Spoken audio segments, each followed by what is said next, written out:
addicted to reading stories about men and women who were going to Iraq and Afghanistan. And I was really angry. I wanted revenge. I was one of the people, I wanted us to go over there and blow them all up to pieces.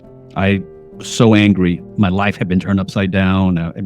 City was turned upside down. I was angry. And so I started reading stories around 2008, 2009. I started reading stories about men and women, specifically men who couldn't pay their bills, who were doing 4 or 5 deployments, 6 deployments. They were coming back and they didn't have any money. They couldn't pay their bills. And there's a couple particular stories. And there was one story of a gentleman who he was going knocking on doors in his neighborhood, asking for odd end jobs so he could support his family.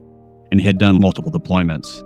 I thought it was very unfair. And New York is a very jaded city. It's a very jaded city. And people try to move on faster than they should, but I understand it. And that's a story that's been true since World War I. After the end of World War I, people were trying to forget World War I.